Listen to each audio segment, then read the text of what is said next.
Good afternoon, friends. This is Sanjay Agarwal. I am with Sardar Sukhvinder Singh Ji. He is an astrologer and Vastu consultant. Today we are at Nakshatra 2023, जो कि प्रगति मैदान में hall number 7A-B-C में हो रहा है और ये 5 मार्च तक चलेगा। तो सुखविंदर जी, आपका स्वागत है हमारे YouTube चैनल पे, क्योंकि आप गाज़ियाबाद से हैं और गाज़ियाबाद आजकल बाउंड्री तो है ही नहीं। जब हमारे प्रधानमंत्री और हमारे पहले पिताजी लोग बनारस से रहे, तो बनारस हिंदू यूनिवर्सिटी का वो था एक कुल गीत जो कि जो बोलते हैं वासुदेव कुटुंब। तो आपसे जानना चाहेंगे कि आप एस्ट्रोलॉजी में कब से हैं सर? मैं एस्ट्रोलॉजी से, मैं दिल्ली एक संस्था है आईकाज, वहाँ मैं 98 से मैंने एस्ट्रोलॉजी में पहले जो है ज्योतिष प्रवीण किया, फिर विशारद किया और फिर करीब 3 या 4 साल के लिए मैंने पोस्ट विशारद किया और 2006 से मैं आईफास का चैप्टर चला रहा हूँ गाज़ियाबाद में।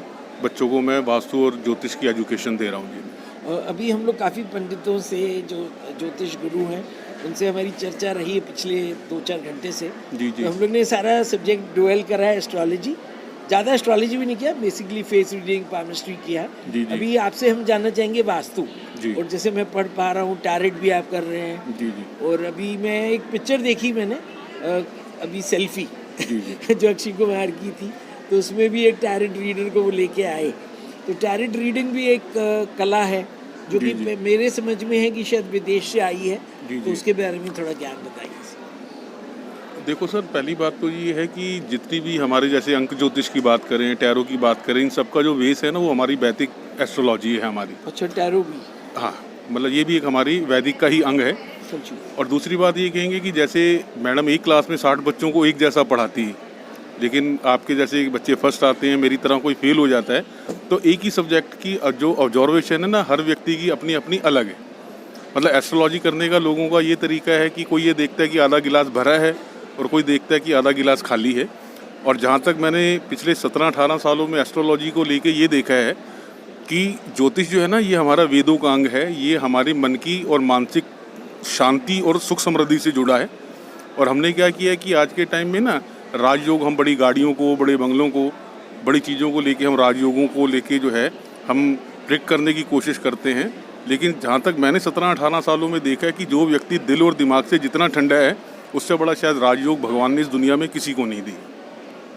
आपने सही फरमाया। तो वास्तु को जब हम लेते हैं, तो वास्तु में जो इतना मैंने स्टडी कर रहा, जो कि हम लोग गूगल से ही करते हैं। जी। हम लोग किताब भी पढ़ रहे हैं, कहीं भी लाइब्रेरी से लाके, तो एक वास्तु पुरुष है। जी। तो थोड़ा सा आप उसके बारे में बताएं। और एक देखो, रेजिडेंशियल, मैं बताता हूँ, जो ये वास्तु पुरुष की जो स्थापना हमने की है, अगर आप वास्तु पुरुष की फोटो देखेंगे तो आप देखेंगे कि नॉर्थ ईस्ट में उनका सर है। हाँ जी। और साउथ वेस्ट में उनका पैर है। हाँ जी। तो जहाँ तक हम वास्तु की बात करते हैं, तो वास्तु का पहला सिद्धांत जो मैंने अपने जीवन में, मैं अपने हर क्लाइंट से कहता हूँ, हमारे जो दादा थे हमें एक वो चीज़ समझा गए कि बेटा, जो व्यक्ति सूरज चढ़ने से पहले उठता है ना, सेहत और पैसा उस घर को कभी नहीं छोड़ते। ठीक है, आज वास्तु के हिसाब से हम नॉर्थ ईस्ट में पूजा स्थान बना देते हैं, साउथ ईस्ट या नॉर्थ वेस्ट में रसोई बना देते हैं, बेडरूम हमारे साउथ वेस्ट में चले जाते हैं। इन सब के बावजूद अगर हम अपनी दिनचर्या को कहीं ना कहीं बदलने की कोशिश नहीं करते, तो चाह के भी वास्तु काम नहीं कर पाता किसी हाल में। आपने एकदम सही फरमाया। हाँ, वास्तु के साथ साथ हमारी जो दिनचर्या है, शायद ब्रह्म स्थान बोलते थे, जहाँ पे तुलसी का पौधा होता वो था। असल में क्या था, अब मैं आपको बताता हूँ। अगर हम वास्तु की बात करते हैं ना, तो वास्तु में मर्म और अति मर्म स्थान की बात की जाती है। ये टोटल मिला के करीब 36 बिंदु ऐसे बैठते हैं जहाँ किसी भी तरीके का कोई भी पोल या कोई भी दीवार नहीं होनी चाहिए। और ये सुन के आप हैरान होंगे कि मर्म और अति मर्म स्थान को अगर हम 500, 200, 100 मीटर या 100 गज के प्लॉटों पे लो, तो वहाँ वो चीज़ का मतलब तरीके से लगा पाना बहुत ज़्यादा कठिन है। वो चीज़ नहीं लग पाती किसी हाल में। तो जो ये वास्तु थी ना, ये पहले रजवाड़ों के लिए थी। बड़े बड़े आप देखेंगे कि लोगों के बड़े बड़े घर होते थे। हम जो है मतलब सोच करने के लिए बाहर जाते थे। हमारे मकान का जो ब्रह्म स्थान होता था, वहाँ हमारी मतलब जो है तुलसा लगी होती थी, वहाँ हमारा पूजा का स्थान था। तो कहने का मतलब ये है कि जैसे वास्तु कहता है कि हाँ, कि हमारा जो भी प्लॉट है वो वर्गाकार या आयताकार होना चाहिए।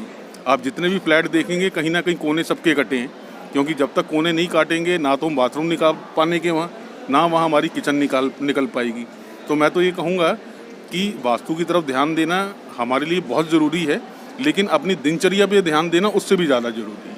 तो वास्तु जैसे आपने बोला जो वास्तु पुरुष है, और जब हम लोग नॉर्थ ईस्ट साउथ वेस्ट की बात करते हैं, फिर एक और जो मुद्दा आता है वो आता है कि आपका हेड जिस तरह से आप सोते हैं, तो उसके बारे में क्या फ़र्क पड़ता है या नहीं? बिल्कुल, देखो आप कभी भी देखेंगे कि जो आदमी जिसकी डेथ हो जाती है उसका सर ना नॉर्थ की तरफ कर देते हैं।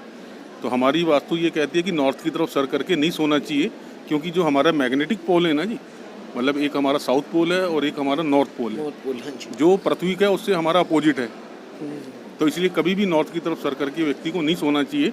बाकी किसी भी दिशा में सर वो हेड करके करेंगे। साउथ में कर सकते हैं, अगर नॉर्थ में 1% हेड नहीं रखना नहीं करना है। उससे क्या है कि हमारा ना एक वो वैज्ञानिक कारण है, हाँ, उससे हमारा मैग्नेटिक फील्ड जो है ना, जो हमारी खून का फ्लो है, वो कहीं ना कहीं हमारी बॉडी को प्रभावित करता है, वो एक वैज्ञानिक कारण है। राइट। और अभी जैसे वास्तु एक होता है कि जैसे आपने तो बोला है कि अपना दिनचर्या ठीक रखिए, बट फिर भी लोग जो अपना मकान बना रहे हैं, तो वास्तु कुछ लोगों का नॉर्थ ईस्ट फेसिंग मकान है, कुछ लोगों का साउथ वेस्ट फेसिंग है, तो अब जिसका नॉर्थ होगा तो सामने वाले का साउथ होगा ही, ये तो नहीं है। लेकिन मैंने देखा है अपने अनुभव में, जैसे हम लोग का खुद का ही घर अगर नॉर्थ है तो सामने वाले साउथ हैं, लेकिन मैं देख रहा हूँ कि वो लोग साउथ में रह रहे हैं तो कोई तकलीफ में है, और अब वो साउथ आगे से नहीं एंट्रेंस कर रहे, वो अपनी सर्विस लेन से कर रहे हैं। अब देखो एक चीज़ को ना सुन के आप हैरान होंगे, अगर साउथ फेसिंग में अगर कोई भी लेडी अपना बिजनेस करती है ना कोई, तो उसको अथाह तरक्की मिलती है। और ये मेरा अपना अनुभव रहा है कि ये जो साउथ फेसिंग मकान है, इसमें 10 बजे से लेके 4 बजे तक सूरज की रोशनी घर को प्रभावित करती है।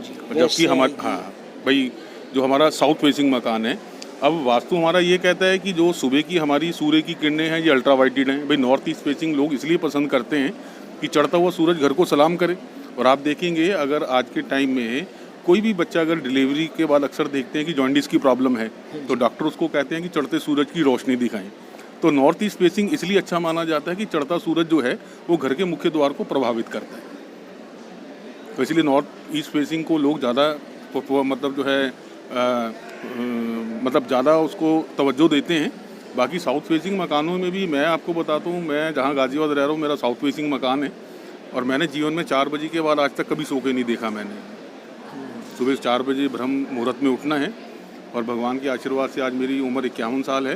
प्रभु की कृपा है, माँ बाप की सेवा करता हूँ, बच्चों का, माँ बाप का, सबका ध्यान रखता हूँ। और आप ये मान के चलिएगा कि अगर वास्तु है या ज्योतिष है, मैंने अपने 20 साल के कैरियर में ये देखा है कि दुआ और बद्दुआ ना हर चीज़ को पलटने की हिम्मत रखती है। हाँ जी। तो हम कोशिश ये करें कि कुछ ऐसे काम करें जिससे पंछी हैं, लोग हैं, उनकी पॉजिटिविटी, उनका आशीर्वाद लें, जिससे ऑलरेडी इतनी सारी चीज़ों में परिवर्तन आता है। ये मेरे जीवन का निजी अनुभव है। दूसरा जो हमारा था टैरोट के ऊपर, तो आपने कहा वो भी एक वैदिक एस्ट्रोलॉजी का भाग है, टैरोट रीडिंग। जी जी। क्योंकि उसके जो कार्ड्स मैंने देखे उसमें तो कुछ वेस्टर्न टाइप की पिक्चर्स दिखती हैं, इसलिए मेरे को ज्ञान नहीं था। अब असल में क्या होता है, बहुत सारी चीज़ों को ना समय के हिसाब से मॉडिफाई किया गया। हाँ जी, हाँ जी। बाकी देखो जो मतलब ज्योतिष है हमारी, ये हर चीज़ का बेस है, और इस चीज़ का जो जन्मदाता है वो हमारा जो है ना भारतवर्ष है। टैरोट में अपन लोग क्या चीज़ को मतलब जान पाते हैं? मेरा जो अपना मेन सब्जेक्ट है, वो मेरा अपना मेन सब्जेक्ट ज्योतिष और वास्तु है। और टैरो की जहाँ तक मुझे जानकारी है, जो मेरा अपना निजी अनुभव है, लगता है कि ये जो विद्या है हमारी, ये कहीं ना कहीं बेस जो इसका रहा है ना, वो भारतवर्ष से ही रहा है। एस्ट्रोलॉजी के बारे में आप बताएंगे कि जैसे भारत अब जो है हमारे प्रधानमंत्री नरेंद्र मोदी जी चाह रहे हैं कि विश्व गुरु बने और ऋषि मुनि संत हमारे यहाँ से रहे, जो कि शिक्षा देते रहे, गुरुकुल परंपरा रही। और अभी जैसे यूक्रेन और रशिया को लेके भी एक काफ़ी वो है कि अगर कोई इसमें पीस मेकर बन पाएगा तो वो मोदी जी बन पाएंगे। तो क्या आपको लगता है कि आने वाले दिनों में या एक वर्ष में ये समस्या सुलझाएगी? देखो पॉलिटिकल विषय पे तो मैं नहीं बोल पाऊँगा। हाँ जी। जहाँ तक मोदी जी की कुंडली देखी है हमने, हमें लगता है कि जो उनके सपने हैं, हाँ जी, वो कुदरत कहीं ना कहीं साकार जरूर करेगी। ये मुझे आने वाले वर्षों में मैं ये कह सकता हूँ मैं उनके लिए। हाँ, तो जैसे अभी हमें सरदार सुखविंदर जी ने बताया कि भारत की, क्योंकि प्रधानमंत्री जी आज जो है वो एक हेड ऑफ द फैमिली के रोल निभा रहे हैं, तो अपना भारत का समय मैं कहूँगा सबके लिए अच्छा है। बहुत अच्छा है। और बहुत आप अच्छा है। देखिएगा कि जो व्यक्ति किसी भी विषय पे मेहनत कर ले, अब आप देखिएगा मीडिया पे मेहनत की, आपने नाम कमाया है, हमने ज्योतिष में काम किया, 4 लोग हमें जानते हैं, तो जो लोग अपने परिवार, अपने देश के प्रति समर्पित है ना जी, आज नहीं तो कल उनकी मेहनत रंग लाती जरूर है। मैं आखिरी में आपसे जानना चाहूँगा, ये जो आपकी all India federation of astrologer society है, इसके क्या इसके अंदर कौन कौन लोग जुड़े हुए हैं? इसके जो हमारे प्रेसिडेंट हैं ये अरुण बंसल जी हैं, जिनका अपना फ्यूचर पॉइंट के नाम से संस्था है उनकी। हाँ जी। इनका गाजियाबाद का चैप्टर मेरे पास है अच्छा जी। और इनकी संस्था में एग्जामिनेशन बोर्ड में एक मेरे पास अच्छी सीट है। हाँ जी। और ये मान के चलिएगा कि पिछले 16 सालों में अरुण बंसल जी और आबा जी की वजह से समय समय पर उन्होंने हमें मंच पे बोलने का और बहुत सारे मतलब अध्ययन के ऐसे हमने रिसर्च के काम किए आपस में मिलके कि हमें लगता है कि आने वाले टाइम में हमारी संस्था जो है कहीं ना कहीं एक ज्योतिष के मामले में मील का पत्थर साबित होगी। धन्यवाद सुखविंदर जी। तो आप लोग ये जो एग्जीबिशन है, प्रदर्शनी, ये वर्ल्ड बुक फेयर के साथ समझ लीजिए प्रगति मैदान में हॉल नंबर 7 ABC में है। तो आप लोग आइए, ये 5 मार्च तक है। इसका समय बता दें। इसका समय जो है ना, सुबह 11 बजे से लेकर 8 बजे तक के लिए है। और एक मतलब ये मान के चलिएगा कि हमारे गुरुजी कहते थे कि एक जन्म तो माँ देती है और एक जन्म देती है एजुकेशन, और एजुकेशन हमें किताबों से ही मिलती है। तो मैं आपके चैनल के जरिए लोगों से कहना चाहूँगा कि जो विश्व पुस्तक मेले में कोई ऐसा विषय नहीं जहाँ की किताबें यहाँ ना मिलें, तो अपने बच्चों के साथ आप आएँ और बहुत अच्छी अच्छी किताबें हैं। बिकॉज जैसे अब हम लोग चर्चा कर रहे हैं कि आजकल जो ऑनलाइन माध्यम के अलावा जो आप ऑफलाइन, जैसे पहले बच्चे पार्क में जाते थे, खेल करते थे, तो बुक्स भी पढ़ना ज़रूरी है। उससे जो एक लोगों को चश्मा लगा है, क्योंकि ऑनलाइन में वो लाइट से आइज़ अफेक्टेड हो जा रही हैं। तो आप लोग आइए और वर्ल्ड बुक फेयर में spend the day at the Pragati Maidan. और प्रगति मैदान में अभी ये चेंज हो रहा है। अभी हमारा जो G20 समिट है ये भी इस वर्ष होगा, जो इसका कन्वेंशन हॉल बन रहा है, सबसे बड़ा कन्वेंशन हॉल विश्व का बन रहा है। धन्यवाद संजय अग्रवाल।